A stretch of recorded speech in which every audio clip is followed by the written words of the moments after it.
Shalom, saudara yang dikasihi Tuhan kita Yesus Kristus. Sebelum kita memulai segala aktivitas kita dalam satu hari ini, baiklah kita memberikan waktu dan hati kita untuk mendengarkan firman Tuhan. Namun sebelumnya kita bersatu di dalam doa. Damai sejahtera Allah yang melampaui segala akal, kiranya memelihara hati dan pikiranmu di dalam Kristus Yesus Tuhan kita. Amin.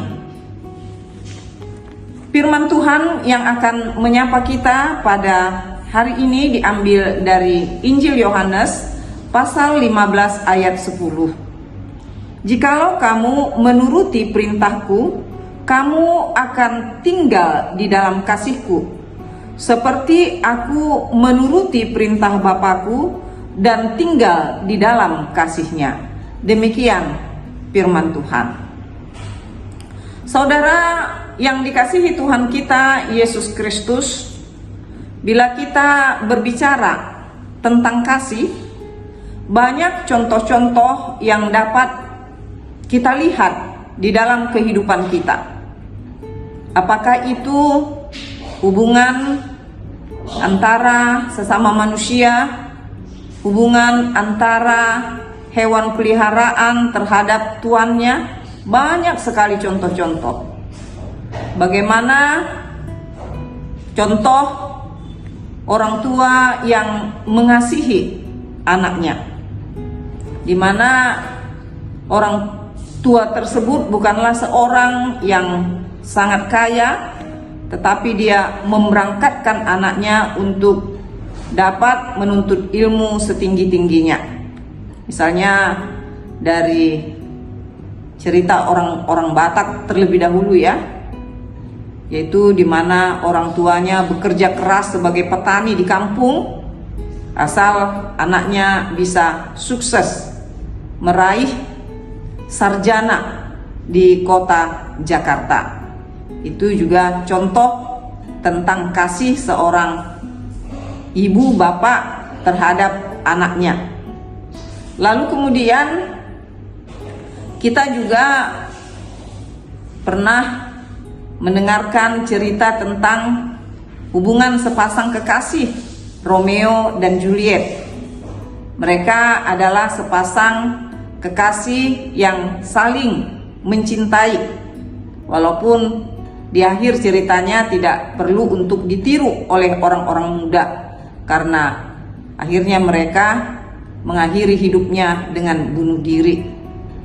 Lalu kemudian yaitu tentang seekor binatang piaraan yang bernama Hachiko ya, seekor anjing yang sangat setia kepada tuannya, sampai ketika tuannya sudah meninggal, di mana dia tidak mengetahui hal tersebut, namun kebiasaan untuk menunggu tuannya pulang dari pekerjaan itu dia lakukan sepanjang hidupnya. Dan akhirnya orang-orang mengenang cinta kasih Hachiko terhadap majikannya ini dengan membuat patung Hachiko di Jepang. Jadi banyak sekali contoh-contoh yang menyatakan tentang cinta kasih. Tuhan Yesus Kristus memberikan contoh tentang cinta kasih yang sesungguhnya kepada kita umat percaya, bahwa Tuhan Yesus Kristus diutus Bapanya ke dunia ini, ke tengah-tengah orang-orang yang berdosa. Tuhan Yesus menderita, Dia disalibkan, Dia mati demi umat manusia berdosa, umat yang Dia kasihi. Melalui firman Tuhan pada hari ini, di mana Tuhan Yesus mengajarkan kepada para muridnya, dan Tuhan Yesus saat ini mengajarkan kepada kita semua umat manusia, dan secara khusus kepada kita orang-orang yang percaya kepada Tuhan Yesus Kristus, agar kita menuruti perintah Tuhan Yesus. Perintahnya adalah agar kita hidup di dalam kasih-Nya. Jadi bagaimana hidup di dalam kasih Tuhan Yesus Kristus?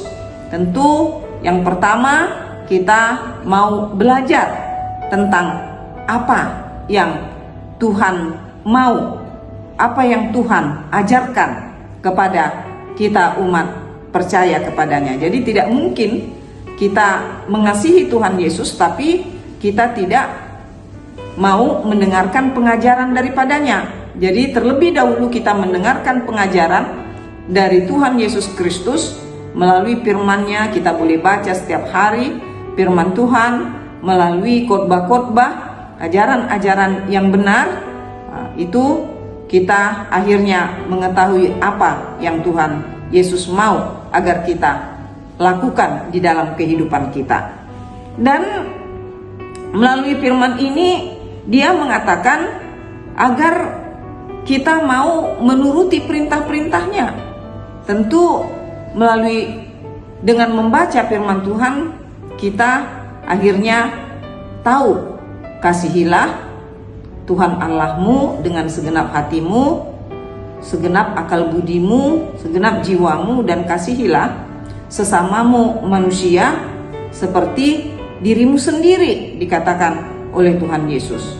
Jadi Tuhan Yesus sudah menyatakan kepada dunia ini bagaimana mengasihi manusia, bagaimana cara mengasihi umat manusia. Dia mau berkorban. Jadi seperti itu juga kita, bagaimana kita mengasihi sesama. Kita mau berkorban demi orang lain. Jadi kita mau berkorban materi, kita mau berkorban perasaan demi sesama kita manusia. Tetapi bukan berarti berkorban dalam arti untuk menyesatkan orang lain, tapi bertujuan juga untuk mendidik orang lain dan membawa orang lain kepada kebahagiaan yang benar, seperti itu. Tuhan Yesus juga mengatakan bahwa orang-orang yang telah melakukan perintahnya adalah orang yang telah hidup di dalam kasih-Nya, orang yang sudah tinggal di dalam kasih Tuhan Yesus Kristus. Dan Dia menggambarkan sebagaimana orang yang hidup di dalam kasih Kristus sama seperti bagaimana Yesus juga hidup di dalam Allah Bapa. Jadi mari kita saudara-saudara mempraktekkan apa yang diperintahkan oleh Tuhan Yesus Kristus. Kita mengasihi sesama dan kita hidup di dalam Tuhan kita Yesus Kristus. Tuhan dipermuliakan melalui praktek hidup kita yang benar. Amin. Kita berdoa. Terima kasih Bapa di surga atas firman-Mu yang telah mengajarkan kami agar kami mau melakukan apa yang Tuhan perintahkan. Karena melakukan perintah Tuhan, kami telah hidup di dalam kasih Kristus, sebagaimana Yesus Kristus yang hidup di dalam Bapa yang mengutusnya. Mampukan kami Tuhan. Tanpa Tuhan, kami tidak dapat berbuat sedikit pun yang baik. Tetapi bersama-sama dengan Tuhan, kami akan dimampukan melakukan hal-hal yang mungkin tidak pernah kami duga, tetapi itu boleh terjadi. Terpujilah Engkau Bapa di dalam Yesus Kristus, Tuhan Juru Selamat kami yang hidup.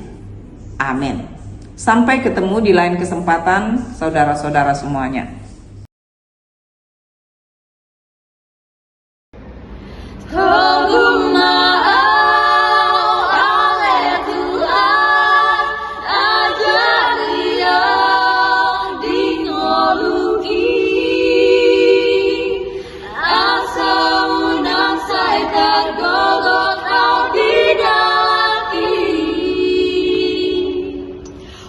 Amang inang, tulang, nan tulang, bau, mangboru, opung doli, opung boru, dan semua paribanku.